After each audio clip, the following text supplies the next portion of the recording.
J'ai essayé de fouiller sur internet, mais il faut toujours faire le tri. Et là, j'avais l'impression d'avoir une valeur sûre avec des professionnels qui allaient pouvoir nous répondre, avec lesquels on allait pouvoir échanger. Je me suis un peu précipitée pour m'inscrire à cette école. En fait, ce que je cherchais, c'est à rompre un peu l'isolement, le fait d'être seule, et puis d'aller piocher l'info justement sur Internet. Je me suis dit que ce sera un moment où il y aura d'autres malades, des médecins compétents, spécialisés.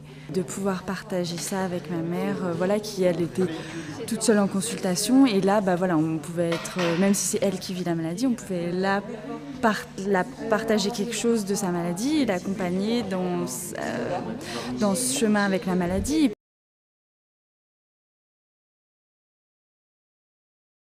4 séances, 4 samedis où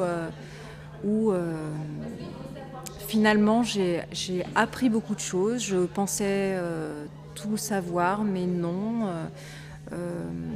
La recherche avance, donc des nouveaux traitements sont en route. Le propos scientifique est intéressant parce qu'on a besoin de comprendre et de savoir où est-ce qu'on va, quoi. Et ça apporte aussi des éléments sur, à la fois au niveau médical, mais aussi au niveau des réseaux, des personnes à rencontrer. À ce niveau-là, c'est intéressant.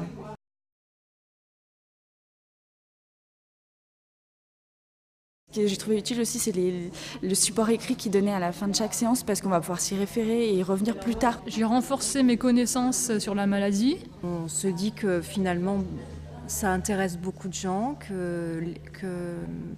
qu'on ne nous laisse pas malades, et puis on se dit ça ne se soigne pas, et tant pis. Savoir qu'il y a des perspectives, même si on n'est pas guéri de cette maladie aujourd'hui, que la médecine avance, savoir qu'il y a des malades qui arrivent à vivre, à avoir des enfants.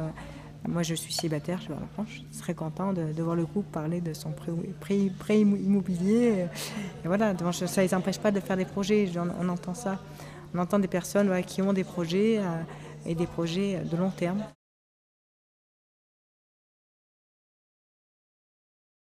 Oui, moi je le recommanderais rien que pour recommencer à penser autre chose et sortir de la sidération du diagnostic.